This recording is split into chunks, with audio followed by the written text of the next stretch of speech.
Welcome everyone to otakusandgeeks.com. Justin here, back with another episode of Superhero Gaming. This is episode 12, and for the time being, this will be the final episode as we take a break from the world of superheroes and return back into the world of anime with anime gaming, gaming returning in March. So today we're going to be talking about a game that came out for the PlayStation 2, PC, and Xbox, and that is of course Constantine. In 2005, Constantine, which is a third person action adventure game, was released for our PlayStation 2's, Xbox, and PCs.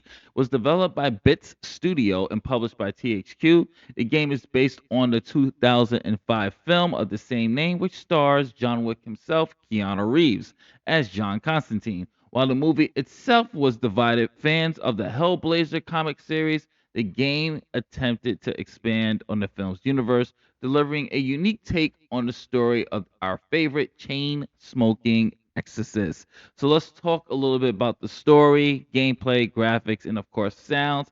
So let's talk about the story. So the story of Constantine follows loosely based off the film's plot, and most video games that are based off the movies or inspired by the movies during that particular timeline, they add creative liberties to obviously make the game last a little bit longer, expand on the universe, and create a more interactive experience. So, in this one, players assume the role of John Constantine, a demologist and exorcist condemned to the afterlife in hell.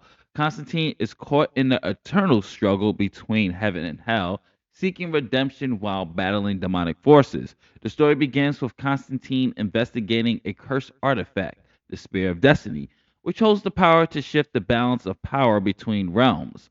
Along the way, Constantine encounters key figures from the film, including Angela Dawson, a police officer investigating her sister's mysterious death, and Papa Midnight, a neutral figure in the war between heaven and hell. The game includes flashbacks, visions, interjections from both angels and demons that expand on Constantine's backstory and inner turmoil, making it more than a simple retread of the movie. But what works well in this game's commitment is to the Hellblazer's tone. Themes of faith, morality, and Constantine's cynicism are presented throughout. However, some of the writing feels rushed and lacks the weight of the comic books.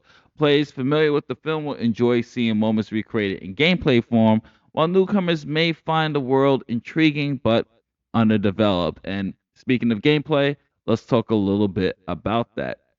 So the gameplay in Constantine combines various elements of video gaming such as exploration, combat, and puzzle solving. The player alternates between the real world and hell, with both realms serving distinct purposes. Combat revolves around third-person shooting and melee mechanics with a wide range of arsenals of weapons and spells. The game features the Holy Shotgun, Dragon's Breath flamethrower, and a crossbow, which is infused with holy power to effectively deal with demonic enemies. Players can also use relics and spells to exorcise demons or inflict damage. The combat is serviceable, but it also lacks variety. Enemy encounters often feel very repetitive with limited AI behavior, and the real highlight is the use of spells, which add strategic layer to the battles. For example, Stormcrow sends a swarm of magical crows to attack enemies, while Soul Release purifies a group of demons. These abilities are satisfying but limited in scope, requiring players to balance resources during fights. And then there's also exploration and puzzle solving. The game's level design really emphasizes exploration, with secrets and collectibles hidden in environments. Constantine frequently shifts between the real world and hell, with the latter serving as a dark mirror of the former. The hell sequences are visually striking, which I have to admit it's really, really good, folks, with twisted landscapes and fire filled skies, but navigating them can be disoriented due to limited map functionality. Puzzles are a mix of environment challenges and using Constantine's abilities, such as lightning holy water to reveal hidden paths or using spells to interact with objects. These moments add a variety but are rarely challenging, often boiling down to trial and error. And then we also have boss fights that are scattered throughout the game and are some of the highlights, which I won't spoil just in case you ever decide to play it. Overall, how I feel, and just like I said, the gameplay is pretty good, serviceable but repetitive. but I did also like the fact that you were able to shift through realities. Constantine also has something called true sight, which helps him in dark areas where he can actually help you find items that might just be hidden from other realms. And it does a really good job. And I will say it still holds up to this day, even though the mechanics can be a bit clunky. But I will say the real shine here for me was actually the graphics in this game. To me personally, like if you know me here at tacosandgeeks.com, then you know I am not one really to go too hard on graphics of a video game, especially when I grew up in the 8-bit era. So for me, being in that coming from that era, to me to be picky about graphics, unless like I said, it's to the point where I physically can't play it because it either makes me sick or is just that ugly to look at. I'm not really much of a graphic person. I can still play an 8-bit game or something even less than that to this day, as long as it looks clean.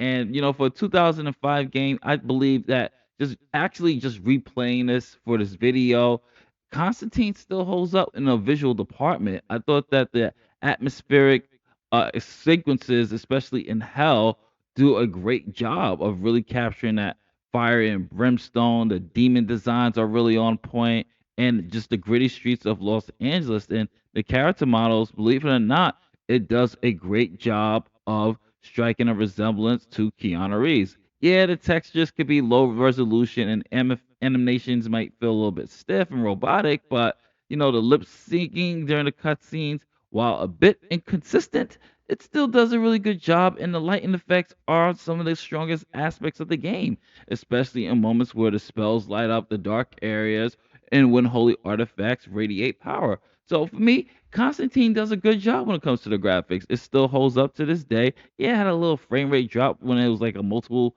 enemies on screen, but keep in mind this is back in 2005, guys. Like who really for us, unless you were like inspiring to be a game developer, none of us was really looking at this stuff back in the days when it comes to like frame rate issues and things of that nature. We were just playing back in the days. But let's talk a little bit about the sound. So the sound is another area where the game shines. The voice acting is solid, even though Keanu did not reprise his role. The stand-in actor for Constantine did a great job of capturing his likeness of his voice and that character gruff and that cynical tone that we know very well. And the music complements the dark, supernatural atmosphere that we know and love, haunting melodies and eerie soundscapes. And there's actually, believe it or not, from a horror perspective and horror from a horror fans, there's actually some a little bit of survival horror elements in here because there's some really spooky scenes here, especially with cars being thrown at you at random times, demons popping out of nowhere. So, and the music actually does a good job of complementing that. So, I will have to say this to wrap this up. Constantine in the PS2, it's not a bad game. It's worthy checking out. It's an intriguing one and has an appeal for most of the fans of the Hellblazer comics. The story successfully expands on the film's narrative and it offers additional insight into John Constantine's world. Gameplay can be repetitive at times and provides fun though, and its supernatural abilities and creative arsenal makes it a refreshing addition to superhero gaming. So, folks, this is it, and we will be back. I believe I'm gonna be returning to this after the springtime. So, sometime early summer, we will be getting back into superhero gaming, and I will kick it off with something a little bit incredible. There's your hint, hint, hint for what episode 13 will be about. And I just want to say thank you once again for supporting this playlist. I have so much fun reliving this. I have so much nostalgia trips playing this stuff, guys. So I am obviously leave some suggestions for the summer of what games I should be checking out. Go through the whole 12 episode list that I just did. If you didn't see a game that you want to see, I also am going to be reviewing games that are absolutely terrible for superhero games. I'll give you another spoiler. Batman Dark Tomorrow is episode 14. So I'm planning to do that too. So I'm gonna probably have my brother play because he's the only person I know that actually beat that game.